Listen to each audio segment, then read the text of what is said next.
Two village idiots with a love-hate relationship.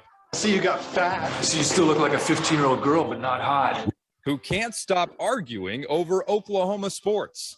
You know what, man? Why am I still talking to you? Come on, we were doing good there, man. It's the Just Okay Sports Podcast, hosted by Troy and Daryl.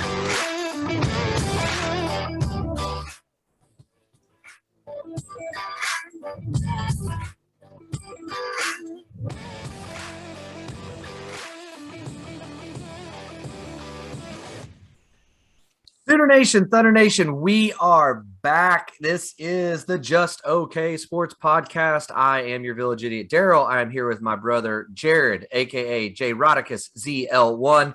And because things have gotten so out of control and average here lately, corporate has sent Troy to actually join us tonight as well. Troy, welcome back to the pod, my friend. Welcome back.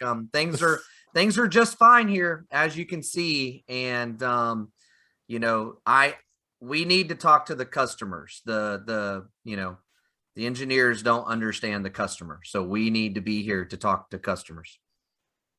Yeah. And I also just want to say, like, obviously Daryl's been pining for you to come back because I'm still not on the intro. So, I'm just here, just a thing, just a pretty thing to sit on the shelf, You're fake Troy.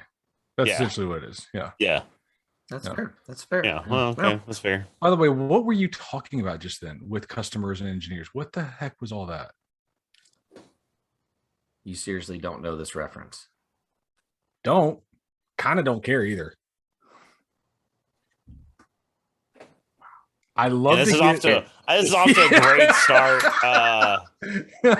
Jared, can you help me out here? Do you know this reference? Is it Office Space? No, it's not Office Space. Is it Office Space? Yes. Okay. Office Space. Yes. When they're going through and they're interviewing everyone to decide who gets to keep their job and who doesn't. And they're like, what do you actually do? And he's like, well, I talk to the customer. And they were like, well, can't the engineers just do that? And he's like, no. They don't understand. Like, I'm a people person. I'm a people person. Dude, that's such a good movie. Remember? That's such a good movie. Oh, it's a jump to conclusions, Matt.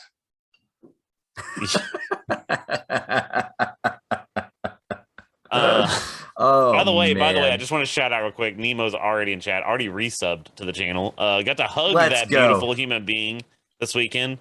So good to actually meet you, Nemo. So Swayze definitely was too good for us, but that's fine. No, I met Swayze. When I got kicked out of line to go back with my daughter's bag that met the requirement to go into the stadium, but security said that it couldn't go in the stadium. I got back in line. All of a sudden, this guy walks up to me and goes, "Hey, Daryl," and I was like, yes. And it's like Swayze, and I was like, "What's up, Swayze?" So it's so funny because like we were talking about it, like describe, like I know so many people by their Discord handles and stuff, and it's like, oh right. Yeah, and it's like people are like around us are like, what are you talking about? Like, so anyway, so yeah, it was a good time. It was a great time. But let's get into it. Okay, so welcome back, Troy, from the substitute village idiot. Welcome back. Glad to have you here. It was good to hang out with you. That was a blast. That felt like game day. I'm glad we were able to go together. We missed a tornado on the way back. Daryl with his stellar driving. So yeah. Huh. So got us right between the storms. Right between the storms. We made it. Perfect. So which, by the way, can we all just collectively for a second, like obviously for audio's sake, it's not good, but can we just Sooner Nation? I mean, can we just bravo Sooner Nation? I mean, yeah. What a like, okay. Who, because I'm pretty sure, I don't remember if we said this on the pod or not, or maybe we just talked about it on the phone, but I was like 60. I was like, I'm 60. I was like, I don't think we're going to be more than 68. You know what I mean? Which is what the record or the largest attendance was for a spring game this year. So I was like, oh, this be 60. 60. Was that Georgia, by the way? 68? Yeah, 68 was Georgia. Yeah. So, So for those that don't know, 75,000. It was like 75,350 or something like that. 360. Yeah. 360. Yeah. Yeah. So and look, and to be clear, unlike other people out west, okay, that was a legitimate 75 in that stadium. And I also heard today that even if that was the ticket sold number, the lines of people trying to buy tickets to get in got so long and was backed up for so long. They finally just told them all, just go get in line and go in the stadium. Like they didn't even make those people buy tickets. Like they just said, go fill it up and send them in. So it was, I mean, again, if you haven't seen video footage of this on the, west side, completely full all the way around, south end zone, north end zone, completely full. And that includes the upper deck was full. And then on the east side, lower bowl full, middle club section full, and probably about somewhere between 20%, 30% on the third deck. Yeah. Somehow that's 75. Somehow Jared got these posh seats. Oh my gosh. You should have seen them.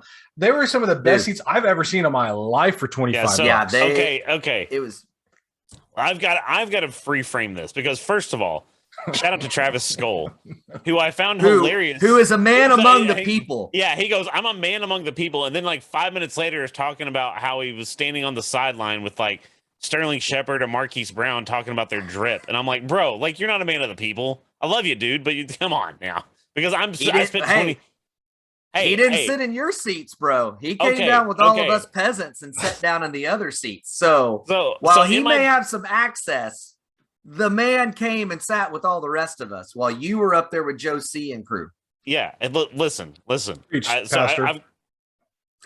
All I've got to say is I got a phone call the day, like, I'm pretty sure the day the tickets went on sale. And a bunch of my friends were like, hey, we're all going to the game.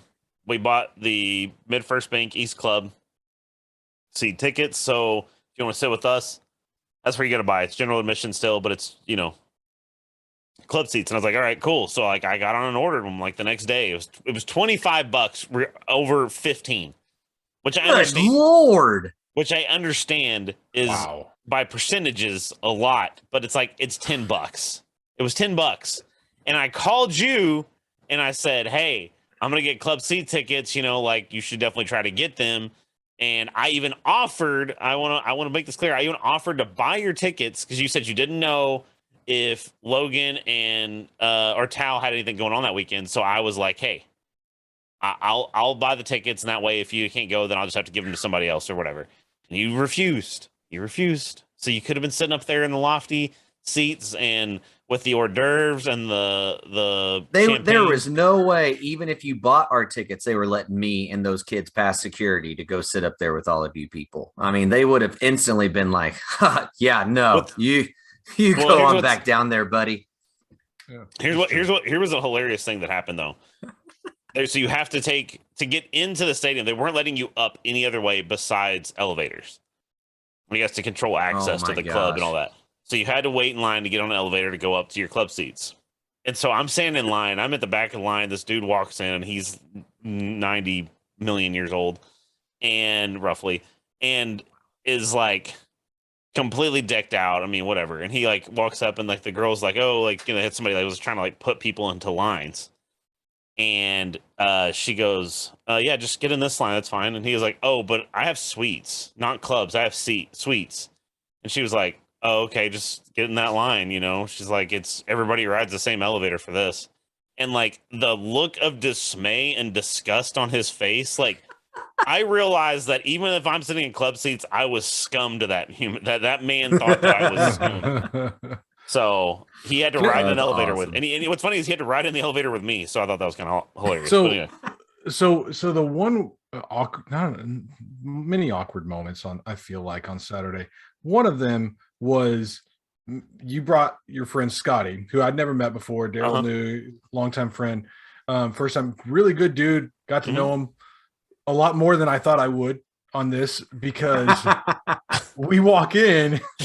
And then Daryl gets booted out because of his daughter's bag. And so me and Scotty were like, I don't know you. You don't know me.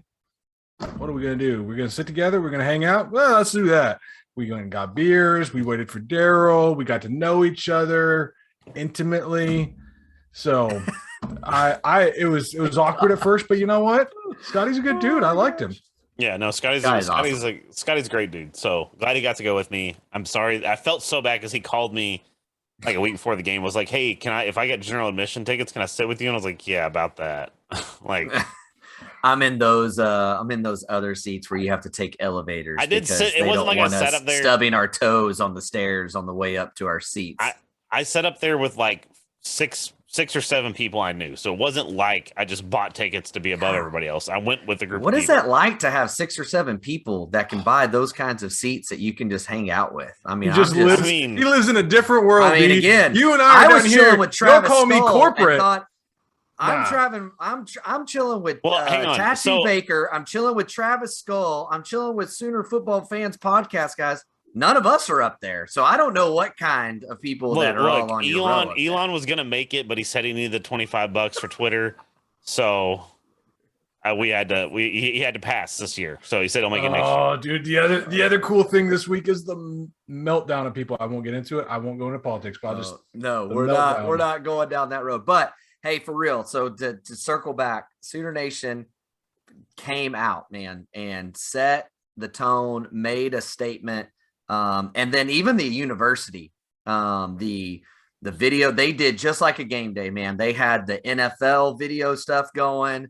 I looked at Troy and I said, dude, this is legit like a game. And he goes, yeah. And I go, I think they're going to do an intro video. He's like, and I was like, dude, if they do an intro video, this place is going to come unglued. And I think it might happen. And it was like 3-4 minutes after I said that sure enough. Boom, and I was like, here we go. Well, that's what's funny is even Nemo, we were talking before, I think it was like the week before, and he was like, I just want to hear the bell gong. Like, that's all I want to hear. He's like, and I was like, yeah, dude. I was like, it'd be pretty sweet. We'll see what happens. But yeah, it was awesome, man. It was a great time. 75,000 is just insane. Yeah. And look, man, for the 6 people that listen to this, it matters. I was doing some like just a real quick on the recruiting side of things. There was a kid that Alabama has been the leader for, and I know 2 guys in the recruiting circle say that either OU is even or pulled ahead. And then, I mean, granted, there's more to it than just the crowd, but that crowd had a major factor on it. Soul Mission, all that stuff did too. But it had a major factor. It was awesome. So here's what's funny. So I gotta give one just saltiness expedition here. I had OSU fans, multiple now, that have texted me and been like literally okay, so one of them was a close friend of mine, text me and was like, text me about something totally else, like nothing related to football. And then he's a big OSU fan, so whatever. And he goes, hey, congratulations on the national championship. And I was like in gymnastics, are you trying to throw shade because our gymnastics team won? Are you like saying it because our softball team's really good or what? And he was like, no, since you sold 75,000 tickets, that's obviously going to directly translate to wins on the field. And I'm like, bro, nobody's saying that. Nobody's saying that. You're saying that. Nobody at OU is saying, oh, we got 75,000 people in the stadium. That means we're going to win the Natty every year. Anyway, so OSU fans are salty, whatever. I could care less. It's just hilarious to me. So that's always fun. But the game is where we could maybe, like we talked about a couple weeks ago, maybe there were some things we could pull from that. And so, Jared, I'll throw it to you first. You had the better vantage point from the seats up there. So what? I was sitting up there with my monocle, just watching. Yeah. So any main takeaways? Let's say overall, right? Big picture wise, Troy's still dying over here, which I love. Main takeaways, good and bad, for the offense and the defense as a holistic unit throughout the day. Was there a good and a bad that you pulled away from offense and defense? I mean, should I? Okay, so the defense as a whole, is that what you would like me to pick? Yes. Yeah. So the defense as a whole looked really good most of the day. There was a couple of times that they probably got lucky that there wasn't a big play. Like I saw a couple of times where there was like a safety a little bit out of position or whatever. But they didn't really, they gave up two big plays. Yeah. So yeah, the defenses looked good. So that'd be my positive. The bad, I would probably say the offense. Like, I mean, it never felt like it never felt like it really got clicking. I know it's a spring game, and we talked about it, like with them having a kind of patchwork offensive line for each squad and everything. It was really hard. You could tell. It's almost concerning because you could tell that the two deep is not that good.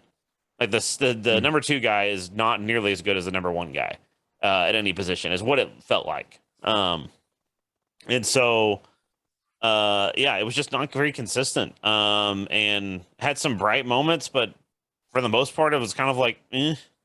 I mean, very vanilla. But of course, it's a new playbook, it's a new system. So they probably have a total of 10 plays to run anyway. So, it's, I guess not to read too much in that, but I mean, I guess that's my good and my bad. I mean, Troy, how about you? What was a good and a bad offensively and defensively for you at the spring game? Defense, I'll just reiterate what you're saying, Jared. The toughness and the speed to which the defense was playing, and frankly, everybody, offense and defense, there was always hustling. I saw a quote from Brent after the game saying, like, I was trying to make an example of somebody, really get into somebody and like make an example. He's like, I couldn't find anybody. They were listening. I was like, man, that's cool, but that's fun. He's headhunting too for somebody. But I love the speed and intensity at the defense. The defense were tackling through people. They weren't just arm tackling, right? They were actually form tackling. They were swarm tackling. Really like that. At one play, there was the Marvin Mims play. You guys remember the Marvin Mims touchdown in the middle of the field. Yep. Dylan rolls out to his left. And on that play beforehand, Brent's standing behind the quarterback. On that play, Brent is telling that either backer or nickel back, I can't remember who it was, to back up. And he's doing this the whole time, back up. Because Brent would get onto them if that person wasn't in a specific spot. If they were 2 feet out of that spot, he would make them get lined up perfectly. And so he was shooting back up. He saw what was coming, and Marvin hits that seam in between the safeties, and then Dylan finds him on the rollout. But Brent saw that. Anywho, I just thought it was really interesting. Brent's to the detail, very detailed oriented, and everything has to be perfect. On the offensive side of things, I thought I like the tempo. Daryl, I know you and I talked about this. You don't love the tempo, but I like the tempo. Right. And here's why I liked it is because tell me how many false starts we had. In a new offense, when you're going that much faster than you were the year before, and you don't have that many false starts or illegal procedures, things like that, it's pretty impressive, honestly. Dylan Gabriel either found the little small holes or he went deep, but I thought it was really vanilla. Like, I'll say this. Last thing I'll say, there wasn't one spot where I thought that's a huge red flag to me, but there wasn't one spot on the team where I was like, man, we are going to crush people at this spot. I thought it was a solid effort, kind of like the 2000 team, where there wasn't one spot that stood out above the rest. Yeah. I think I agree with that. I'd say offensively, what was kind of the bad to me, if you can even say that, just nobody really broke anything open. Like I was expecting somebody to make a move, make a cut, and really break open a big play. I mean, I guess Eric Gray's run might fall into that category a little bit, but just wanted to see a little bit more explosion. Again, very vanilla offense. There was a lot of dink and dunk in there, that kind of stuff. So that, who knows? The good within it for me really was a little bit of what you're saying, Troy, just to run at that tempo and to be lined up right and running plays quickly showed that they knew the offense, that they knew where to be and what to do. And that, again, was something I said beforehand. That's the kind of stuff that will translate to the fall. If 3 months in, they can do that at that tempo, then when they start adding all the layers, they're going to be good, right? Like they're going to be in good shape and do well. Defensively, the bad for me was the interior defensive line. There was not push. Now, I don't know and haven't studied Brent's systems enough to know if the middle is more of a catch and hold while other things turn loose. So I don't know that for sure. But they held their ground. They didn't get pushed off, but they definitely didn't get pushed up through the middle very much at all in the day. And I really was hoping that you'd see that point, the interior line, they never got any running play more than a yard against going up the middle. Now off tackle, yes, but not up the middle. There was nothing doing. Right. Yeah, it was gonna say it did feel like a stone wall when it came to running up the middle. Yes, correct. So again, that might be the system, and that might have been the play calls and all those things. But I was hoping to see them turn Redmond and some others loose a little bit more, right? But the good is this, and I've used this word since Saturday: violence. They were playing their brothers, they were playing their teammates, and they were still that hit Deshaun White put on Javante Barnes. We haven't seen anything like nothing like that. It wasn't just one. Like I think Mukes had one. Yeah. I think maybe Woody Washington. Like there was a few pretty big pops in that game. Hey, let's not. If you're just talking spring game, yes, but like I mean, we've had some pops throughout the year. If we're talking just spring game, I agree with you. But yeah, no, I'm talking about spring game. Yeah, I mean, we've had the Perry on hit like in the last two seasons outside the Perry on hit. What's been a moment that you've just lost your mind that we like destroyed somebody in a game? Well, I was about to make something up, and you couldn't refute me. Exactly. That's what I'm saying. So here's the deal: for them to be that physical and violent against their own team, it's gonna be more so when they play a team they don't like, when it's not their brothers, when it's not their guys.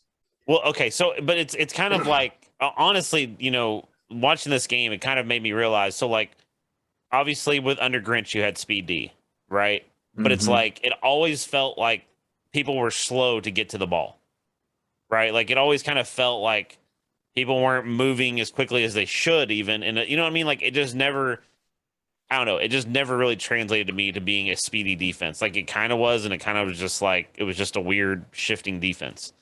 But it kind of goes to the offense too, where under Muleshoe, it was like, we're going to go no huddle. We're going to run up to the line and then we're going to stare at the sideline for 30 seconds.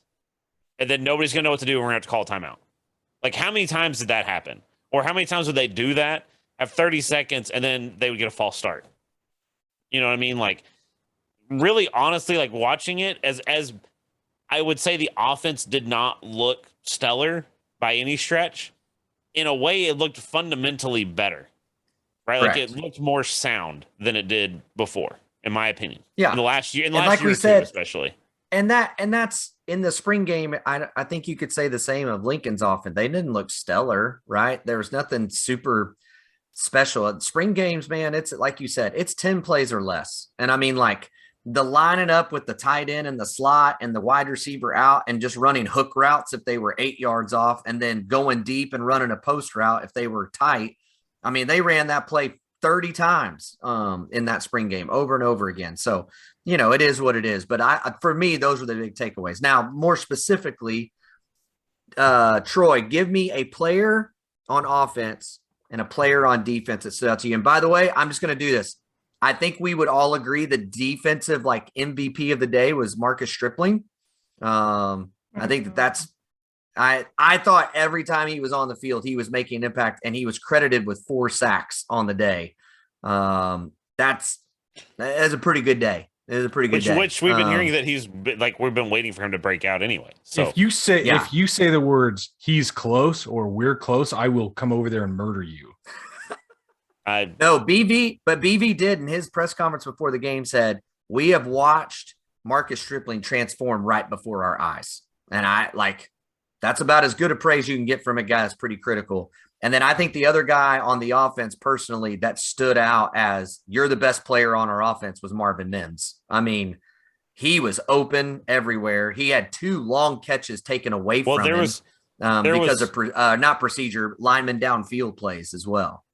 Well, and the same, and there was, I noticed 2 plays at minimum where it was like they did it. Dylan would check down to, whoever his outlet was or whatever, and Marvin Mims was standing wide open in the middle of the field, like 30 yards down the field, wide open. But maybe it's a design check down. I don't know, but yeah.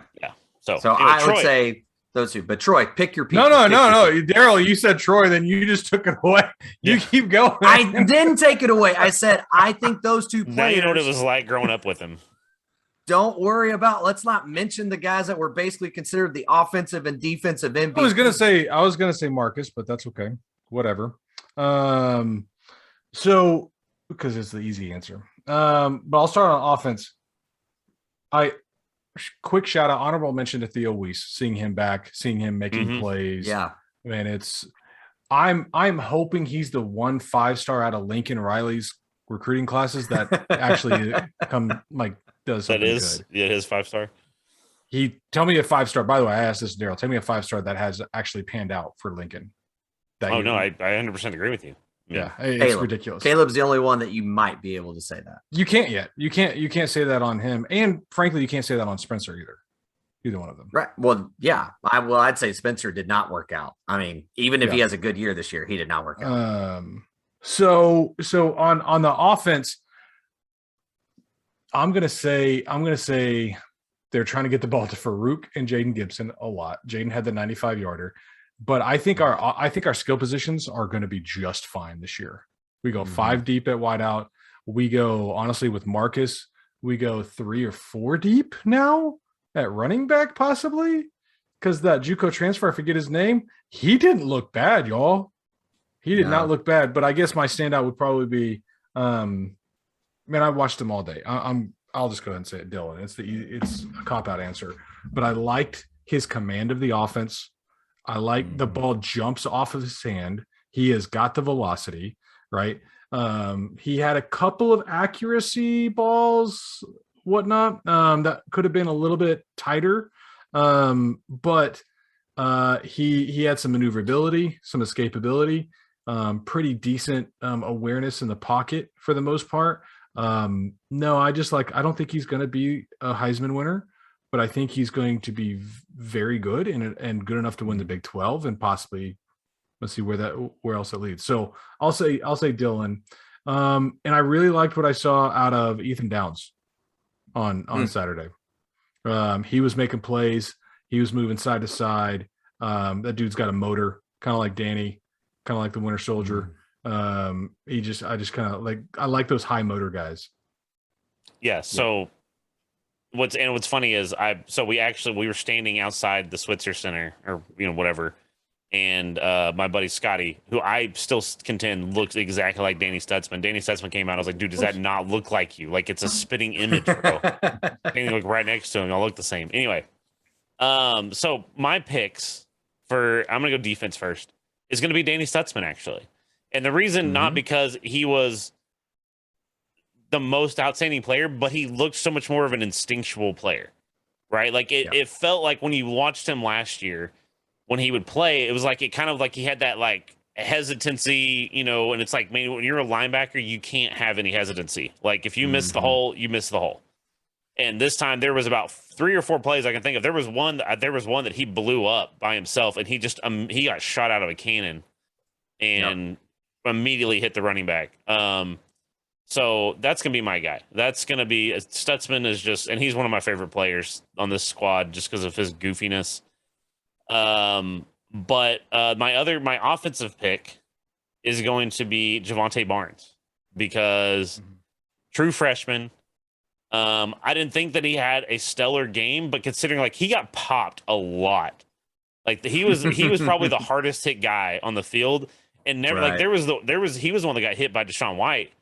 And I thought as a freshman kid, he's not that big of a dude. You know what I mean? And he popped right up and got back in the huddle. Like he didn't, and he didn't. And the other thing is the thing you have to also, like I said, true freshman, never thought he looked lost. Like he always seemed to know exactly where he was supposed to be.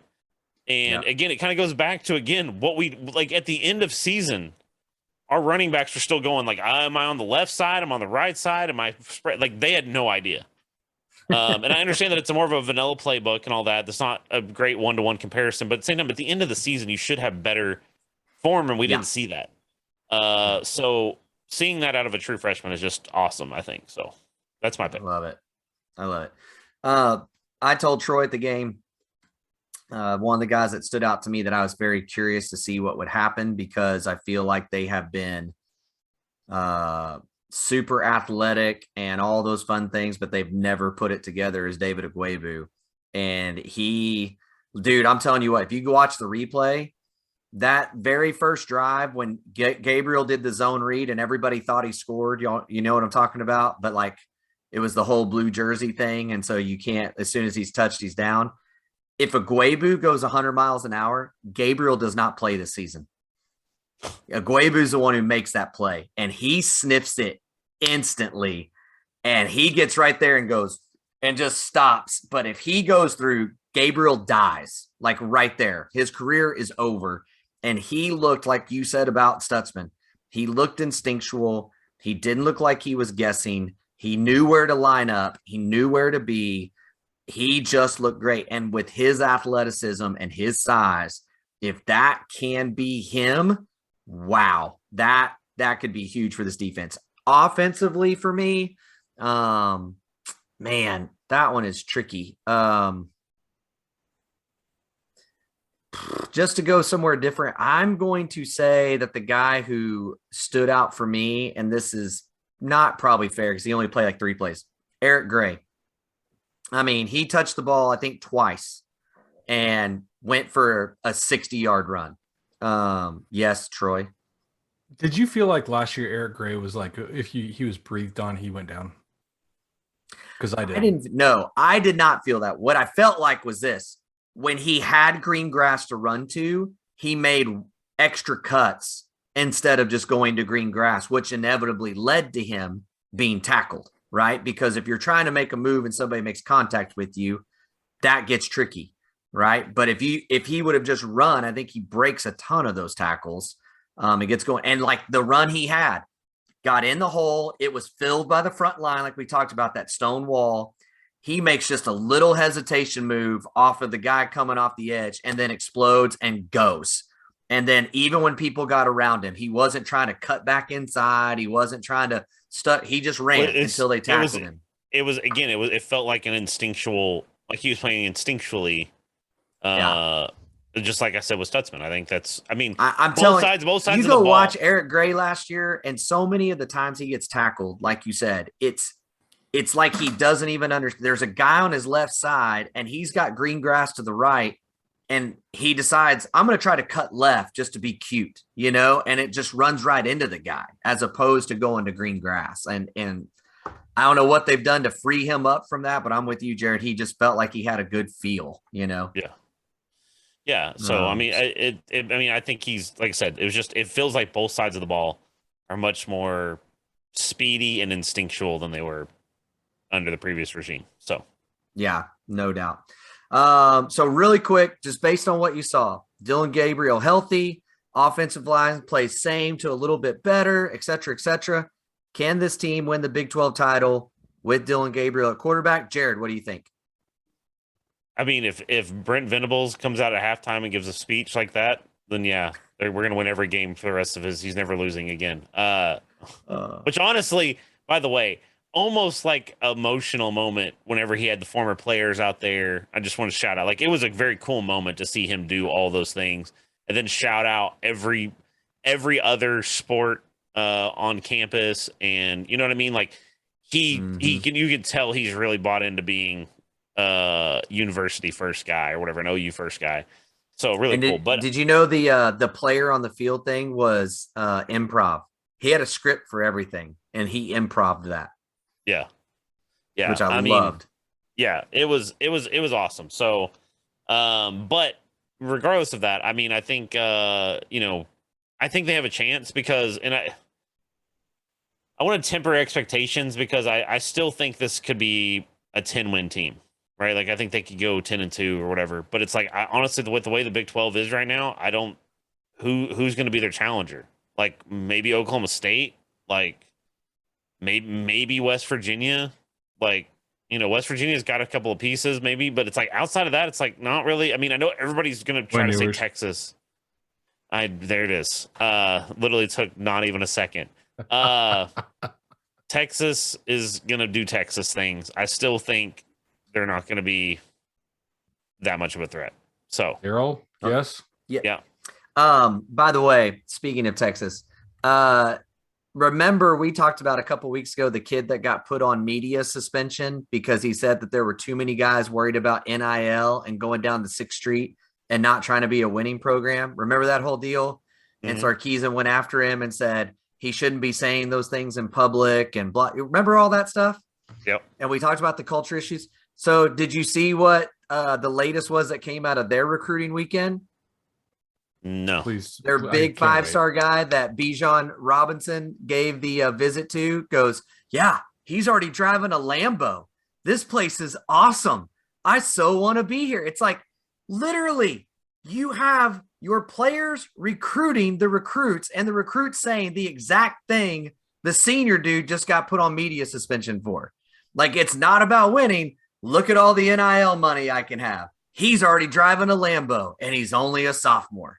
Like, that was the reason for wanting to go. It's like, you guys cannot get out of your own way. It is absolutely ridiculous down there. So dumb. Hey, but we had to pay to go to the spring game, so we're a bunch of stupid peasants anyway. Exactly. Troy, go for it. I'm sorry. What was the question after that rant? The question is, can we win the Big 12 with Dylan Gabriel and a healthy squad? Yes, 100% we can. Because like you said, Jared, who's going to challenge us? I mean, there's some other teams that have some talent, whatever, but man, like, even if we win only 10 games, there's no other Big 12 team that's going to win 11 games. Like, that's the thing. Like, there's nobody, it's us and everybody else, and we could falter. We faltered last year. Don't get me wrong. I'm with you. Temper expectations.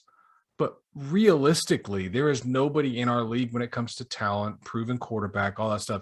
And we can talk all we want about the 5-star greatest quarterback out of high school ever, Quinn Ewers, but what has he done? Nothing.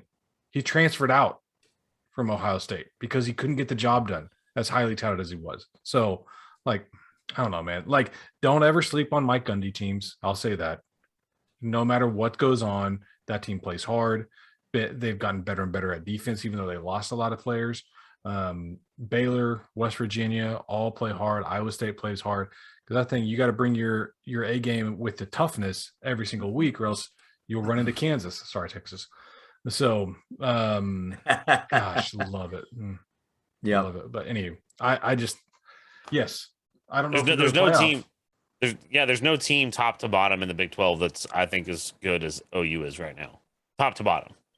That there's teams that have better skill positions than OU here and there, but it's outside of that, there's nobody I don't think top to bottom 1-for-1 is going to be as good. But anyway. 1 through 22, there's not.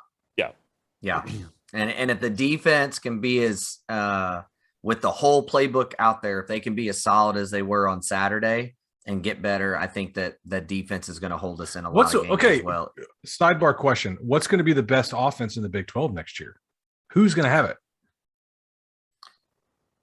I honestly think I actually do kind of think that Oklahoma State's gonna have, like, I think OU's got a chance, but I kind of think like Oklahoma State might sneak something in, or West Virginia. Not the thing with Oklahoma State is the years that they shouldn't have a good offense, they end up finding some gem of a receiver that they're gonna have Shetron, and that dude will be balling as a freshman, no doubt. They're going to be, but here's the problem with me for Oklahoma State: until they get rid of Sanders, like, he's going to turn the ball over 5 times a game. It's hilarious that he is still there.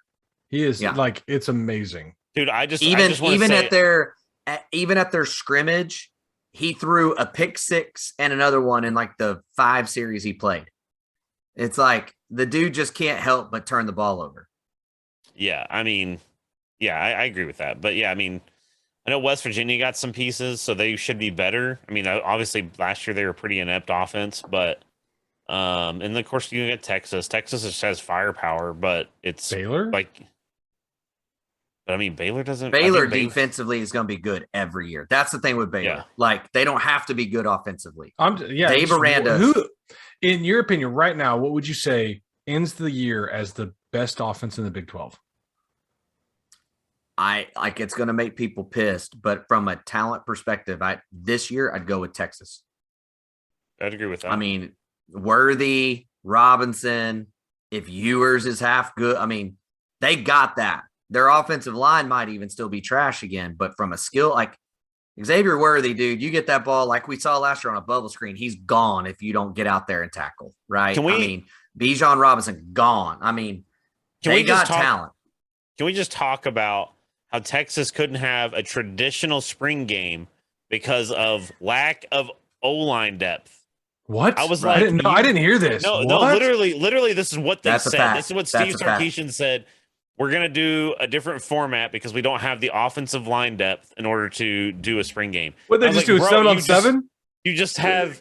You had like a 20 offensive line commit in this class because you offered them all $100,000 or whatever it was. Like, how do you not have offensive line depth? What are you talking about? Well, I will say this. Some of those did not enroll early. That's one of the reasons why. Oh, okay. Here's your money. Come later. But the problem is, the problem is, if they don't have the depth in the trenches, I don't care how good your skill positions are. Well, arguably last year they would have probably run away from everyone, including OU and anybody else that came up against, if they just had a good offensive line, but they didn't. Their offensive line That's my point. So like I don't know if I can put them as like they're going to be the best offense in the Big 12. I have no idea. Right now, I'd probably say I don't either, but I'm just saying from a pure talent standpoint, if let's just say 2 of the 6 offensive linemen they sign, even as freshmen, turn out to be very good players. Right. Their offensive line will be better. They will be better. And then all their skill positions are going to be better. The big question for them is quarterback, like it always is, but I do think Quinn Ewers can play. Now, I don't think their offensive line is going to be great, but like, look, there is no Perion Winfrey in this conference, right? Like the best D tackles at Iowa State are gone. Like all the good D tackles are gone. And this year is the year that you could get away with an average offensive line unless somebody just shows up out of nowhere. What? There wasn't a Perion Winfrey last year because of Alex Grinch and Lincoln Riley. Wow. Oof. Wow. I think Perion would agree with that. But anyway. Okay. So don't get me wrong. I love Perion, and I think he's underrated just like Brian Asamoah and Nick Benito. But Tell me where he dominated games. He didn't. Well, and you know, as much as I love Perion, you could tell there was even times when he just kind of took a play off. Like it wasn't a play calling thing. Yeah. So, but absolutely. But that does lead us to the next bullet point, which is the USC game. Oh my Lord. Gosh. Okay, so can I just ask you guys? I went to a small town school. I'm not a smart guy, right? I'm an idiot. But 3,000 seems like a very high number based on what I saw in that stadium. They probably had. I honestly think you could go to a local high school game. Nah, they had 10,000. They had better attendance. They had 10,000. Realistically, they had 10,000, 10 to 12,000. Yeah, Realistically, I looked it up I looked it up. If the numbers they said were true about who was there, they'd have been 44, almost 45% full. No way that stadium was half full. No, not even close. That's what I'm saying. Like dude, but now look, let's just be honest for a second. He did the same thing at OU spring game last year. That shouldn't surprise us. Like, right? Like we were all there. That was about 25, maybe 30 at the spring game last year. And then they pump up on there that it was 45,000 or something. It's like, there is not 45,000 people in here. Like, sorry, like this is a good showing, but this isn't 45,000 people. Like, it's just, by the way, their tickets were free and they handed out t-shirts, which I guess are all going to go to the, less fortunate now because nobody was there to get them. Well, it's a good thing because there's a lot of homeless roaming around near the USC campus. Oh my gosh, let's hold on. And I think my favorite part of all of this, like OU fans are trashing their attendance and everything, and they come back with, which is not an argument on Twitter about there's more things to do in California than a spring game. Like that's the point, you freaking morons. Like, this is not the point I think you're making. What's dumb is but you also have literally more people in that city than we do as a state.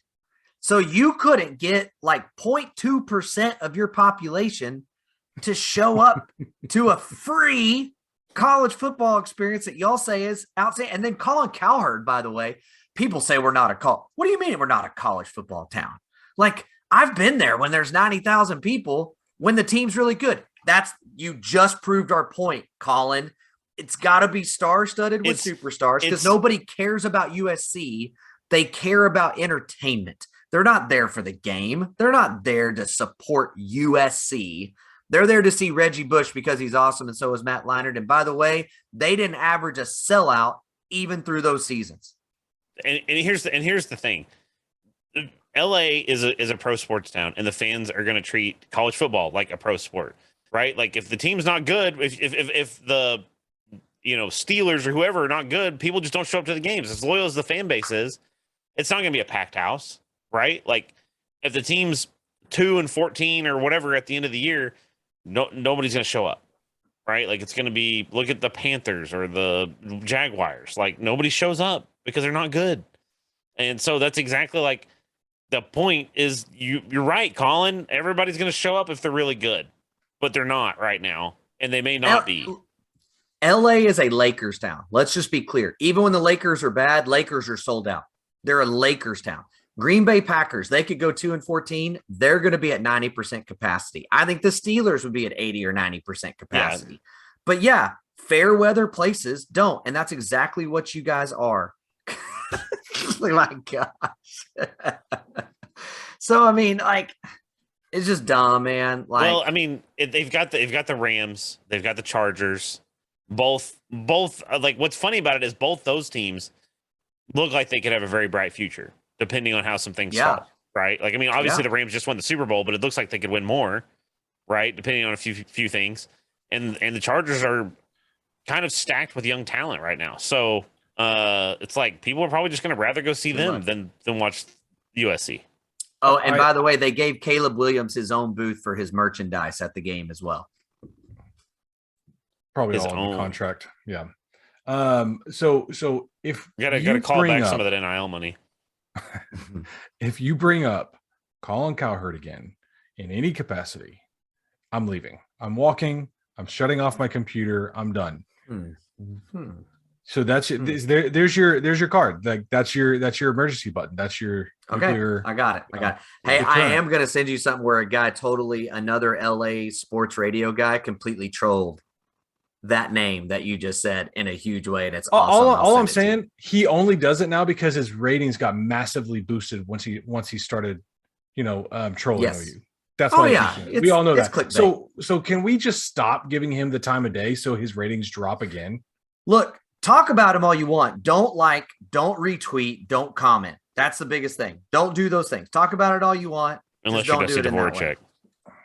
Yes, Dusty, all day long. Go for it, buddy. Go. So, anyways, I don't want to talk about USC forever. They suck, and they're going to have trouble. Okay, but now look, we were going to talk all spring game, but we've got to shift gears because big news came out 2 days ago, and then even bigger news came out today. Right? The big news was that Mark Emmert, who is the president of the NCAA, is going to be stepping down in 2023. Which then, of course, led people to saying, there might not even be an NCAA in 2023. There's already kind of been talk of that. Maybe that happens. Then today, the news dropped that there is now a transformation committee that has been put together on how to modernize college sports. There are 5 areas that will be proposed to be voted on and dealt with. And here are those areas. Eliminating scholarship caps in sports that offer only partial scholarships, which, by the way, that does include football. That's what preferred walk-ons are. Abolishing the limitation on the number of coaches per team. On-field coaches, yes. Expanding direct payments from schools to athletes. Okay, now those 3, if passed, all that will be deferred to conferences.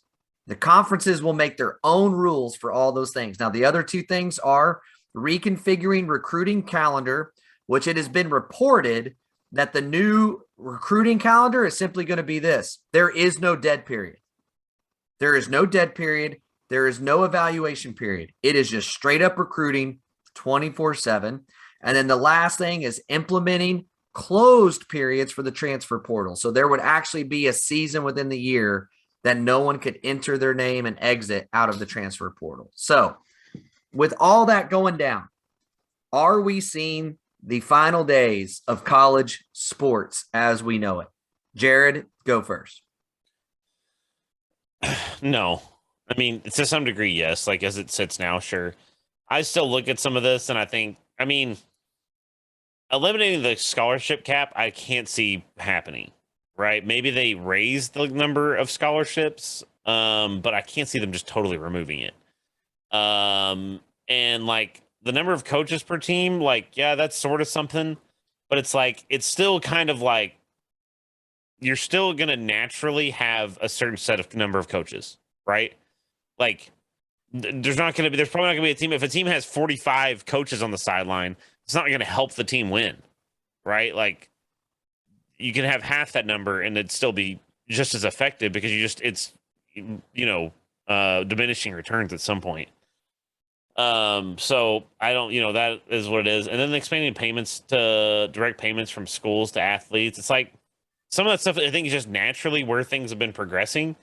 So I don't think the NCAA is going to end. Like amateurism, I guess is how I should phrase it, is pretty much gone already, right? But as far as like, is there going to be a college football in 5 years or 10 years or whatever? It's like, yeah, that's not going to change. It's just going to be a different look. But I don't think it's going to.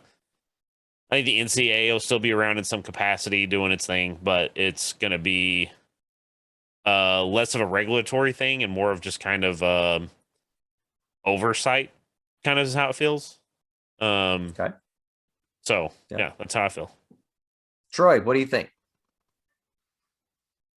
I don't know. I'm torn. I just want to see what plays out. I don't know, frankly, because right now we're in the wild, wild west with NIL and everything. I mean, have you guys talked about the big NIL deal that OU had announced right before the spring game? We have not talked about it on the podcast, no, but the one Oklahoma thing that got announced and all that. Yeah. Yeah. I mean, which by the way is for football, basketball, and softball, I think it is. So it's men's and women's basketball, softball, and football. Very cool. If you haven't seen what the details are, really cool details about that. If you to stay level with everybody else, I think NIL is terrible for the game personally. But all that being said, I don't know what it's going to look like, dude. I don't know. To me, it feels like the NCAA is going to go away. If I had to guess, NCAA is going to go away. The Power Five is going to come together, put together a governing body that they control, and they're gonna run it from there. So somebody in chat says the NFL needs a G League equivalent, in my opinion.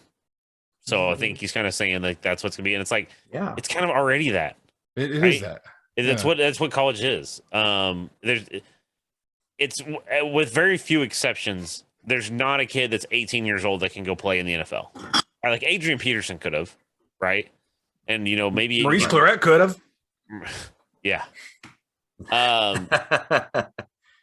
many kids are just physically mature enough to play NFL football, right? Basketball is a little bit different. Could be more of a finesse sport. That's an easy transition from 18 to, or an easier transition from 18 to professionals. But so it's already kind of that. I mean, well, yeah, I think it's it. I mean, I think the president announcing he's stepping down is your indication that the NCAA is going away.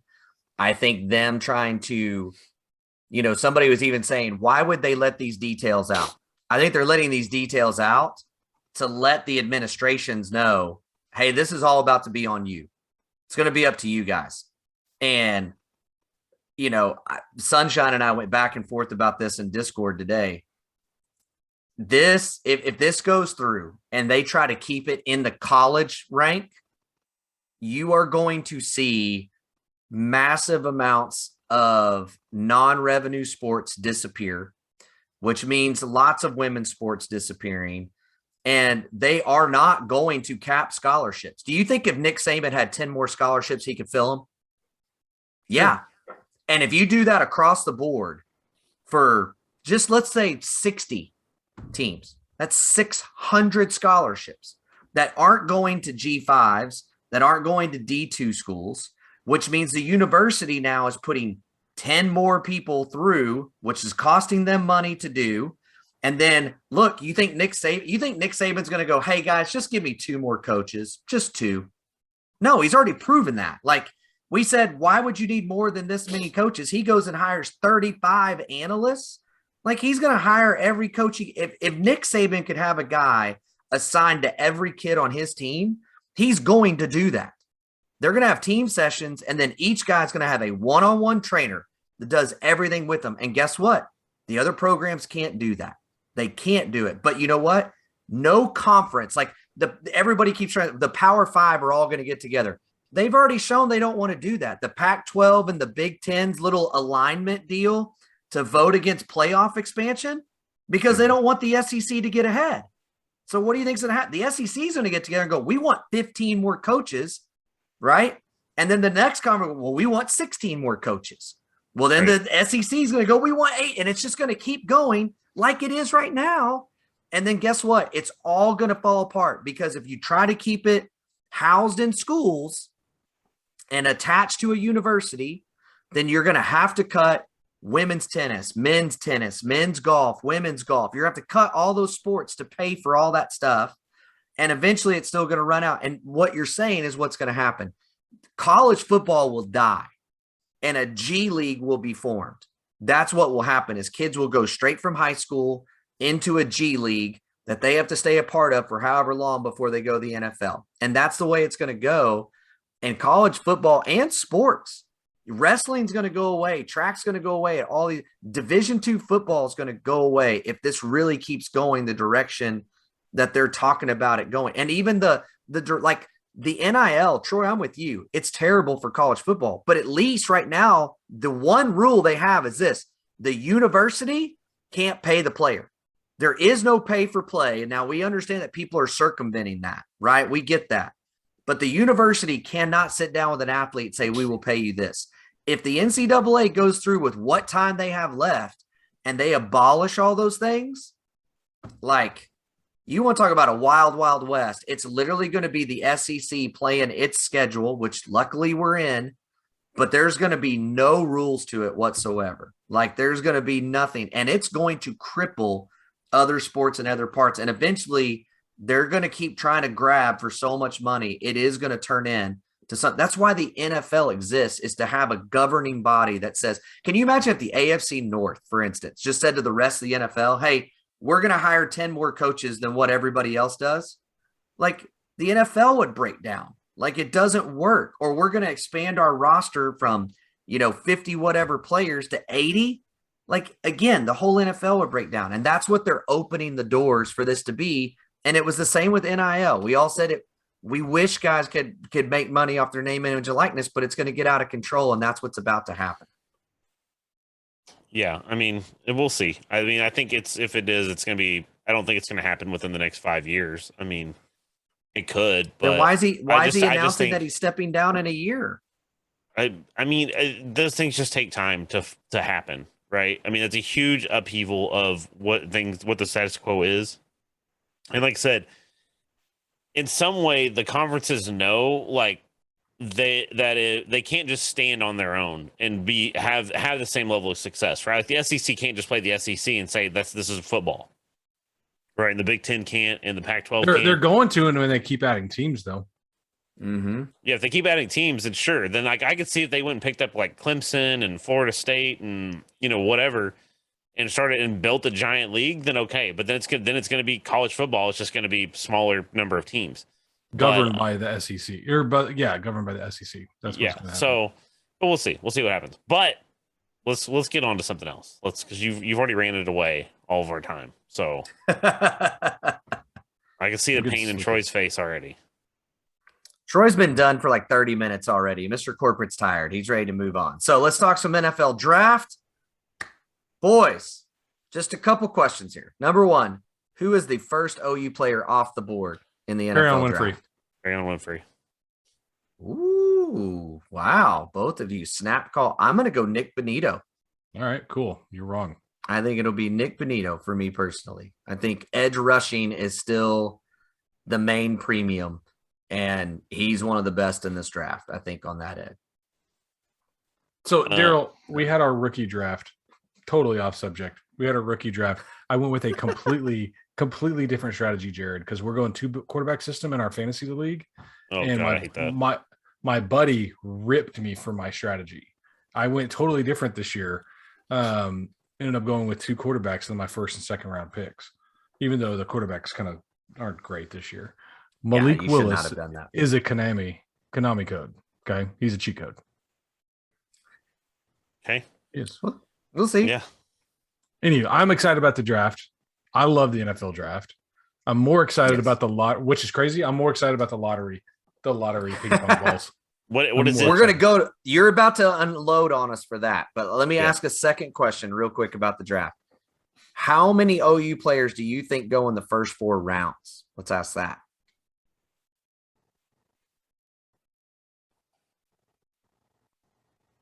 Three.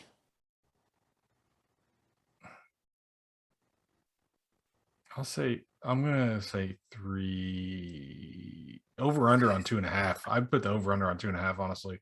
Yeah, that's fair. Wow. I would take 3, but I'm not very confident in that. So I take the over. But wow. Dang, you guys. I think it's Perion and Nick for sure. Mm-hmm. Yep. And then after that, maybe Brian, maybe Isaiah. Awesome. But in the first, did you say 3 or 4 rounds? 4 rounds. First 4 rounds. See, I think he's like a 5 or 6 kind of guy. I think that's where they're slotting him. I'd like to see. I mean, I don't know. It could be 4. I mean, I don't know. I really don't think, like you said, I don't think we all agree that Perion and Benito are in those first 4. I think they both go round 2, personally. Okay, so there we go. I agree. All right. We've all talked about Brian Asamoah as a possibility, right? Mm-hmm. I still think Marquise Hayes is a possibility in those first 4 rounds. He's got very good tape outside of his senior season. He's got some really good tape. He's got great size, all those things. The other guy that I know exploded up boards because of his 40 is DTY, a guy that had good tape, but they all thought he was a 4.6 guy, and he went 4.41. So he's shot up boards in a bit. So there are, I think, 5 potential guys that could go as high as the 4th round. But I think I'm going to edge towards 4. I'm going to go to the 4. You guys are going to 3. I'm going to 4. Yeah, I mean, yeah, that is what it is. I mean, it's going to be hard to say, and it's the draft, especially. It feels like the last couple of years, like nobody knew what was going to happen. Like everybody, I remember the Bengals coming out, and I don't remember who the offensive lineman was, but there was like the top offensive lineman in the draft unanimously was on the board, and everybody's like, "Oh, dude, they're going to pick him up because they got to pick Burrow," and then they went and got Jamar Chase, and it's like, I mean, it worked out, right? Like Jamar Chase is great. But it was like, you still need offensive linemen. Like that was what kept them from winning the Super Bowl, was not having a good offensive line. Yeah. So I just pulled up USA Today did their top 300 draft picks. Okay. Okay. And how many? So 3 went in the first 4 rounds on their mock. It was Benito, Perion, and Brian. Brian went in round 3. Hayes went round 5. Tyrese went 5. Isaiah Thomas round 6. Kennedy Brooks round 7. Michael Woods round 7. DTY round 7. Wow, that's incredible. Now, was that before or after the combine? How old is that article? This is yesterday. Yesterday. If DTY goes past the 5th round, I will buy a round for everybody. Okay. I mean, yeah. Okay. I'm just saying. All right, I'll be there. Like, let's put it this way. How many times have we seen a wide receiver who has basically 0 tape, but runs a 4.40 move up into a 2nd round? Yeah, and that's for everybody watching right now. All Discord, he'll buy around for everybody. No, this is not Cleveland, and we are not needing to buy the entire city around because they haven't won a game in years until Baker why got did there. you have to say the name? You're welcome. So let's get off the draft. We don't know, but it will be fun to watch. We'll definitely be talking next week about where everyone lands, all that kind of stuff. But Troy, you're here. You're the basketball man. Help us understand what the freaking Thunder are going to do after these ping pong balls. Everything is dependent on the ping pong balls. Everything is dependent on the ping pong balls. Okay, so let's do this. The dream scenario happens with ping pong balls. We get one. What do they do? They get them. And then if you get the nightmare scenario of the ping pong balls, what do you do? And when I say dream, like, let's be honest, a top 3 or 4 pick, right? Okay. And maybe a top 10 pick. That'd be a dream scenario, right? Okay. To get 2 in the top 10, right? Right. I think a dream scenario, realistically, 2 and 10. Okay. Because I don't think 2 is out of the realm. I mean, honestly, number 1's not out of the realm possibility. But I would say 2 and 10 is kind of a dream there. So if that happens, what's Sam Presti going to do? Jabari Smith and Jalen Duren, or trade up for Shaden Sharp from the 10, something like that. So you don't see any possibility of the ping pong balls fall right that he packages that and moves for a more established superstar? I mean, no, I don't think he goes for. I don't think that any chance in hell he packages his picks for a superstar. No. Well, but I mean, to me, it seems like the plan is definitely to. I mean, they've got a young roster as far as their talent goes, right? So, to me, it wouldn't be very conducive to go pick up LeBron James or whatever. I don't know, whatever name comes to mind. It's like he's on the back end of his career, right? Like, how many more years are you going to get top output for him? I think somebody you're thinking of is like Donovan Mitchell or the other Utah player I'm not going to name because I think it's ridiculous that you even want him over here, Daryl. But he's talking about Gobert, Jared. Like, I think it's ridiculous. Yeah. But somebody like that. But there's this draft isn't probably the NBA draft is not going to be as stacked as it's been in years previous. It's not a bad draft. No. It's a very top heavy draft. The top 4 are, I think heads and shoulders above everybody else. And then really you do have a lot of good talent in the top 10. A lot of really, really good, solid talent in the top 10. So the next draft is supposed to be even better.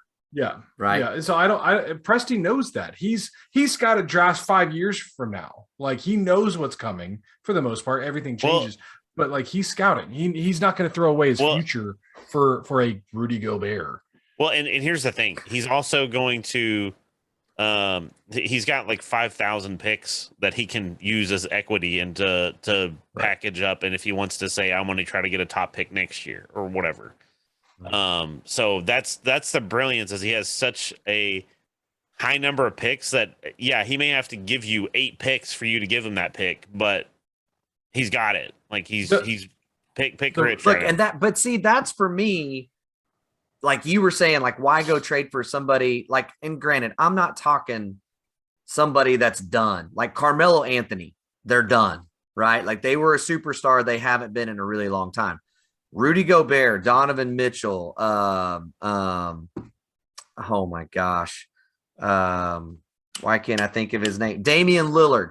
Those all still have 2 to 4 good years left in them, right? Like, easily. Donovan Mitchell has a lot of years left in him. He's like 24. Donovan Mitchell has a lot, but I'm talking about Gobert and Lillard, right? They still have, like, why wouldn't you bring a veteran, older, has been established, knows what they're doing, has been to the playoffs, to finish out those 2 to 3 years, right? And help teach this team how to be a winner, to where when they're done, maybe Josh Giddey and SGA really are at that level, right? And they're ready. He already did that. He did that. He did it with CP3. What? CP3. With SGA, but not with Giddey. I think. See what I'm saying? Like, but why not? I see what you're saying, but his track record says what you're suggesting isn't going to happen. Period. Like, it's not going to happen. And then, so what he is going to do is the only thing that I think he does is trades up in a draft. Maybe he trades up in next year's draft. Maybe trades up in this year's draft. I don't know. Rumor is he might go after Chet because Chet's actually what Poku was supposed to be. And so maybe he trades up for Chet. I don't know. Because Chet's probably going to go number 1, Jabari probably number 2, Paolo 3, Ivy 4, Shaden Sharp 5, something like that. That's give or take any. But he's not going to do that. Like, I just guarantee we can talk about this till we're blue in the face. And personally, I wouldn't do it either. I would wait until we get that next superstar in the draft. Like, I think Shea and Giddey are 2 fantastic, borderline great picks, and great player, borderline great players. Maybe not yet, but I think you can see it. You can see the writing on the wall there, and you've got a lot of pieces there. Frankly, we need one more superstar from the draft and then start bringing in some veteran people that are late stage in their career that can still produce, but more importantly, produce in the locker room and in the championship mindsets. Culture. But see, my problem with that is how many of those guys have actually been willing to come here? Like, we talk all the time about big free agents don't come here, but like the closest we've been is Rudy Gay. That's the closest we've been to a guy that was still producing, that actually allowed us to sign them here, that can still play ball. Can I just say, I know this is going to, because I know people hated him. Perkins is one of the best culture guys I think Oklahoma City's ever had. Why did people hate him? Oh, I knew a lot of people that hated him. Oh, yeah. He was not like down the end. No. Yeah, at the end of his career, he was just so slow. And of course, but dang, the dude was great. Like, and here's the problem that Presti stepped into there. And I think those people are being short-sighted and just get off your rocker. All right. Because the dude, like you said, Jared, fantastic culture dude, fantastic locker room guy, a leader. Right. But at the same time, he traded for him because they were going against Twin Towers at the time. LeBron changed everything going to Miami and going small ball, and then we got stuck because if we keep Green in the small ball era, we're good to go. Yeah. If we keep Jeff Green, we don't have to do any of these deals. But we got Perkins based on what all the trends were, and then LeBron changed the entire trend setting. So, by the way, we got to chat. Mayo has suggested, hear me out. Trade for Mitchell, sign Rubio for the leadership, and then build young talent. Whoa. Okay. I gotta say this. Rubio for leadership? Like Ricky Rubio? I love where your head's at. Give me a different suggestion than Rubio. Come on. Different suggestion than Rubio. Let's get Carmelo. But my deal is, okay, but if you bring in Mitchell, like, again, for me, how are you going to play Dort, Mitchell, SGA, and Giddey enough minutes? That's right.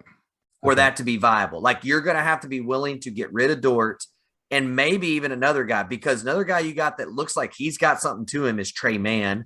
Looks brother. like he's got something, right? Pastor. Like, Preach. I mean, like, you've got right there, that's 5 guards that you got to figure out what to do with. I love Donovan Mitchell's tenacity, but also I would say he's average at best defensively. So if you go to your defense is going to come way, way down from Dort to him. He's ball dominant, and we need the ball in Shea and Giddey's hands. Giddey might be one of the best playmakers, top tier passer already in the league. So we want the ball in those guys' hands. So we need somebody that can play off the ball. A CJ McCollum, if you will. A somebody like Rudy that. Gobert to be a rim protector and guy that rolls to the basket in the pick and roll game with Josh Giddey and SGA. Like, you think that could fit? You think that might? I don't know. That's why they're going after Chet or Jabari. I'm just trying to think, like, maybe that might work. Look, I mean, to get back on track here before we get way off in the weeds. Yes, I do think that there's some players out there. I can't think of it on the top of my head, like as far as other packages they could do or whatever. I'd have to really think about that for a minute. Mitchell Robinson. There's rumored they're going after Mitchell Robinson in the offseason. Another perfect. He's your perfect dude, Daryl. By the way, he's the younger Rudy Gobert, or Grant Williams is fantastic for Boston. Sorry, I interrupted. How about Jared. your guy Cat? Your guy Cat. Hey, why are you calling him my guy? Cat is an overrated number 1 pick of all time. Anthony Edwards is a better number 1 pick than he is. D'Angelo Russell's playing better than Cat is. Cat just wants to sit there and play shoot 3-pointers when he's 7 foot freaking whatever, 280 pounds. Get inside the paint and get some rebounds, bro. Don't just sit there and shoot 42% on 3-pointers the whole game. Get in the paint. God. Sorry, it was a clap for the podcast. Remember how Troy said he was going to derail me from my flow? I just got him. The train just got to the station. So, and by the way, Nemo agrees with you. I hate Rudy Gobert, is what he says. Yes. Mayo says Rubio is shown everywhere he goes. On the court, he brings out the best of the other 4 on the court. Having a bench guard to lift up the bench with high IQ basketball never seems bad to me. I don't think anybody's going to. On the bench, I don't mind Rubio off the bench. I thought you were talking about bringing him in as a starter, and I totally vastly disagree with that. Yeah, no, I think that's. I mean, off the bench, that makes sense. But I mean, again, Rubio's at the point for me, he needs to be at the end of the bench, just talking to guys, and he needs to be talking to Shea, Giddey, Dort, and Mann. Those 4 need to play. He just needs to stay over there if somebody gets hurt. Yeah, I mean, there's some guys. I mean, I don't know. I could see them definitely trying to pick somebody up like that. And like I said, again, they have.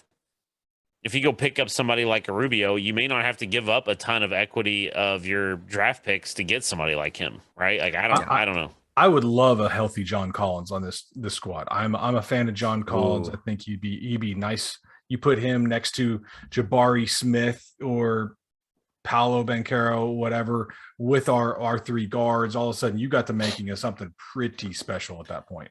Right. Hey, so quick shout out to somebody I just thought of was also another huge leadership guy, Collison. Collison was a huge guy too. 100%. Yeah. Collison. Yeah. I mean, Collison, that was an interesting take on Presti's. By the way, shout out to Sam Presti, a 32 minute exit interview where he answered every single question that the media had, and until they literally had 0 left, he's like, all right, we're done. I was just going to answer every question you guys had.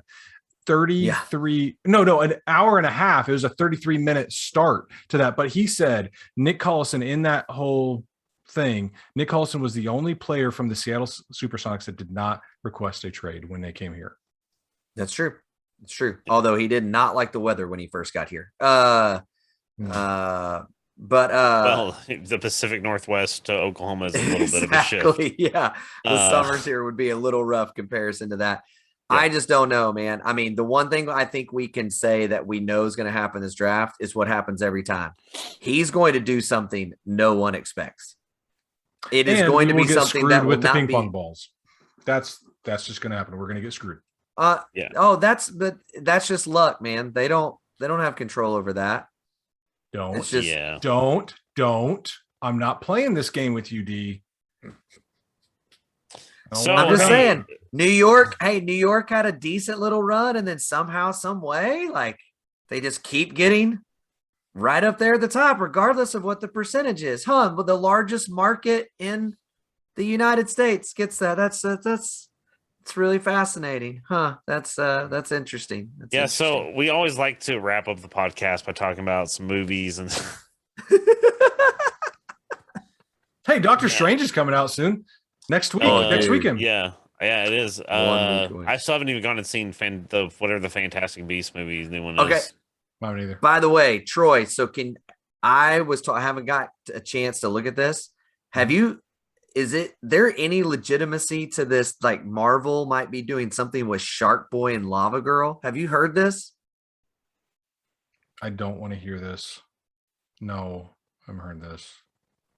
So there's a song in the background, and it's the Dream song from Shark Boy and Lava Girl. Oh my god! Yeah, I mean, so by the way, Thor, God and Thunder, or Love and Thunder, I think is what's called. Yeah, Love and Thunder. looks very good. Natalie Portman's going to be rocking Mjolnir, so that's pretty cool. I mean, I love Natalie Portman, but so yeah, there's a lot of good Marvel stuff coming out. And Moon Knight, have you been watching Moon Knight? Oh, it's fantastic. It's very good. Yeah. I can't. As soon as we get done with this podcast, the missus and I are going to watch Moon Knight. Today's episode. Did you guys talk about the Batman? Did you see the Batman? I have seen the Batman. Now, okay, we need to talk about this because Derail over there thought he was like, everybody's saying it's terrible. And I was like, bro, it was like, I saw it. It was really good. Like, it's not, if you go into it expecting a Marvel, whatever, like explosions and everything the entire time, like, yeah, you're going to hate it. But we had the same conversation. Apparently, Daryl doesn't believe either one of us because he has to have the same conversation with both of us. I didn't say I don't believe you. I'm just saying that's shocking that you both loved it because I've seen stuff from people that usually y'all are on the same page with saying it sucks. Honestly, it was my second favorite Batman movie of all time. Okay. I'd say top 3. I didn't say I don't believe you. But it's just that when y'all both were like, it's awesome. I was like, really? Like, so I just hadn't seen that part. It's just a different Batman take. It's a Batman detective story, and it's not. Gritty, it's the way I described it is, it's not like Christopher Nolan's big, huge, bulky, massive, just hardcore Batman that just beats the crap out of everybody, right? Like, this is more of the detective, inspector, whatever kind of Batman who's just smart and can figure things out. Like, and like I said, it's so weird to say this, and I still stand by this. If you like the movie Seven, you'll love this movie because the aesthetic, 100%. The aesthetic is the exact same. It's very dark. It's 100%. very gritty. Like, that's the other thing is, like, I told somebody, I was like, not to say there weren't some like sort of dark aspects to, like, the Dark Knight and Dark Knight Rises and all that or whatever, like that series of Batman, but at the same exact time, it was so, like, this one was so much dark, like, throughout. Like, there were so many things that you were like, holy crap. You know what I mean? Like, I knew in the first 5 minutes that my 10-year-old son could not watch the movie. In the first opening scene, but because it's so dark and gritty. But like, did you either of you see Dune, the new one that just came out? Yes. So how in Dune was really very an artistic movie, almost like very long, drawn out, big shots, landscape shots, beautiful. They do that all the time in this Batman with some like expository, some talking over these long shots.